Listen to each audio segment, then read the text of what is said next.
Hello and welcome all of you. I am doctor Varun Vasil और आज हम इस वीडियो में बात करेंगे आर्थराइटिस के ट्रीटमेंट के बारे में, स्पेशली रूमेटॉइड आर्थराइटिस जिसको हम ऑटोइम्यून डिजीज़ भी बोलते हैं। एक होता है ऑस्टियोआर्थराइटिस जो एज रिलेटेड होता है और डिजेनरेटिव चेंजेस की वजह से होता है, जैसे हमारे नी में स्पेस कम हो जाता है, वो ऑस्टियोआर्थराइटिस है। रूमेटॉइड आर्थराइटिस होता है जिसमें हमारा ऑटोइम्यून डिजीज़ यानी कि अपना ही इम्यून सिस्टम अपने अच्छे सेल्स को ख़राब करना शुरू कर देता है, जिसकी वजह से हमारी बॉडी में, हमारे जॉइंट्स में स्वेलिंग आ जाती है, पेन आती है और रेडनेस आती है। और जो कई बार तो डिफॉर्मिटी इतनी ज़्यादा बढ़ती है कि हमारी जो उंगलियां हैं वो टेढ़ी होनी शुरू हो जाती हैं, चाहे वो पैरों की हो चाहे हाथों की हो। तो इस वीडियो में मैं आपको बताऊंगा कि इसके क्या क्या सिम्टम होंगे और किस तरह से हमने ट्रीटमेंट की ओर ध्यान देना है, क्योंकि बहुत कभी कॉम्प्लिकेटेड हो जाता है। तो पेशेंट को पता नहीं लगता कब एक्सरसाइज करें, कब छोड़ें, कब पेन को देखें, कब उसको स्वेलिंग को देखें। तो इसके लिए मैं आपको इस वीडियो में सारा कुछ बताऊंगा, तो इस वीडियो को लास्ट तक ज़रूर देखिए। तो सबसे पहले तो पता कैसे लगता है कि रूमेटॉइड आर्थराइटिस है हमें? आरए फैक्टर, एक तो आरए फैक्टर आपने चेक करवाना है, ईएसआर चेक करवाना है।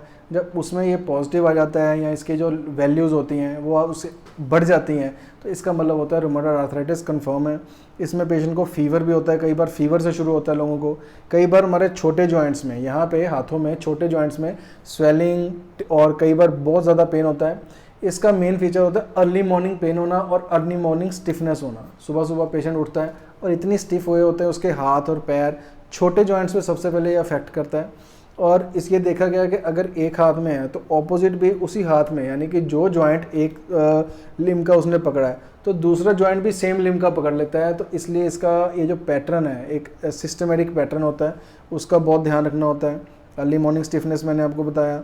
एक्सरेज करवा के देखिए, एक्सरेज में आपको पता लगेगा कि हमारे जो जॉइंट है अगर बहुत ज़्यादा बढ़ चुका है तो जॉइंट डिस्ट्रक्शन शुरू हो जाती है और जो स्पेस है वो ज़्यादा, मतलब आप समझ सकते हैं कि अगर ये अर्ली एज में शुरू हो गया है, अर्ली रूमेटॉइड आर्थराइटिस है, तो काफ़ी हद तक जॉइंट को वो डिस्ट्रक्शन कर चुका होता है और स्पेस जो है वो 25 या 30 ईयर्स के अंदर अंदर ही काफ़ी कम कर देता है, क्योंकि कार्टिलेज को पूरा ये डैमेज कर देता है।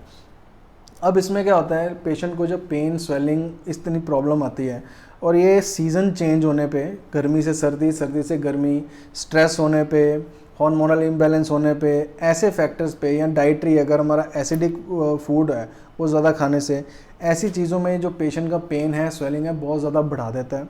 अब उस कंडीशन में क्या करना चाहिए? एक तो अगर इन्फ्लामेशन हो रही है, स्वेलिंग हो रही है, तो उसके लिए पेशेंट को आइस पैक यूज़ करना है। आइस पैक जो है वो इन्फ्लामेशन को कम करने में बहुत हेल्प करता है, स्पेशली आरए में। आरए मतलब रूमेटॉइड आर्थराइटिस में।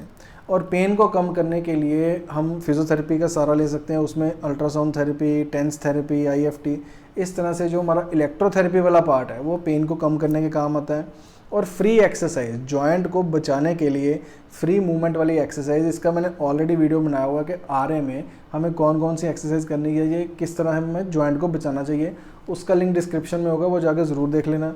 और नी पेन, मतलब इसमें क्या होता है, जो जॉइंट अफेक्ट हो रहा है उसको सिम्टोमेटिक ट्रीटमेंट दीजिए, यानी कि अगर नी जॉइंट अफेक्ट हो रहा है तो नी के पीछे पड़ जाइए और उसके रिलेटेड जितनी एक्सरसाइज हैं वो करिए, ताकि हमारा जॉइंट जो है वो स्ट्रॉन्ग रहे, मसल जो है वो स्ट्रॉन्ग रहे।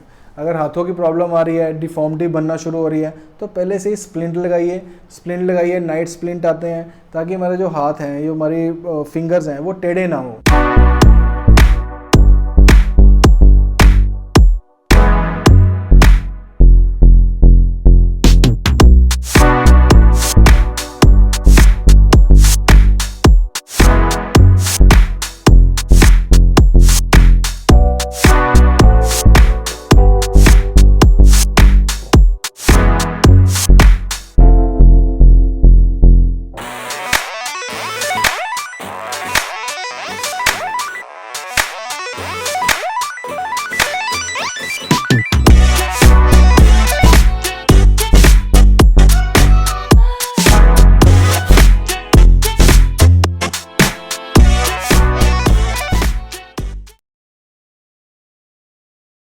क्योंकि अगर वो एक बार टेढ़े होना शुरू हो गए तो वो वापस नहीं आएंगे, एक इरिवर्सिबल काम हो जाता है।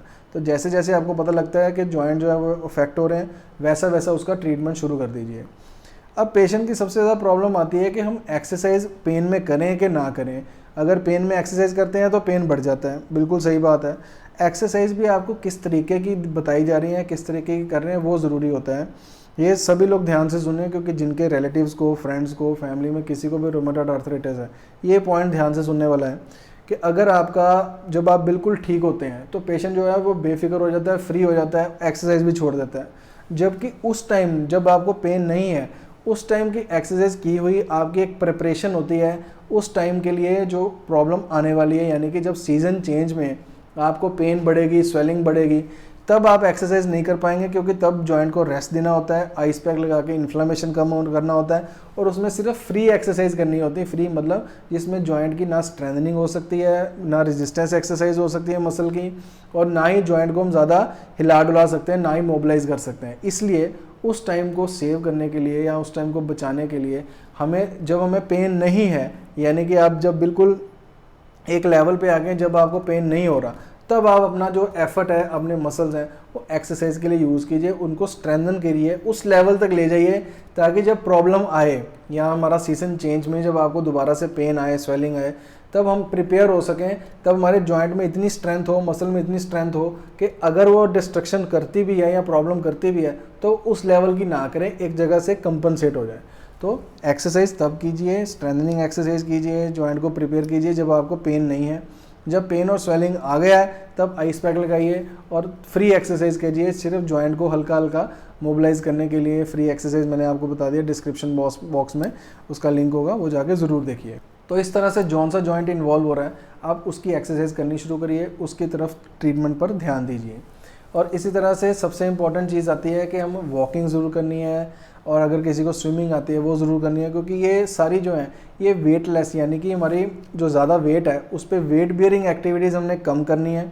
और जब हमारा प्रॉब्लम ज़्यादा होता है तो हमें नॉन वेट बियरिंग एक्सरसाइज ज़्यादा करनी है, ताकि हम जॉइंट की मोबिलिटी जो है उसको मेंटेन रख सकें।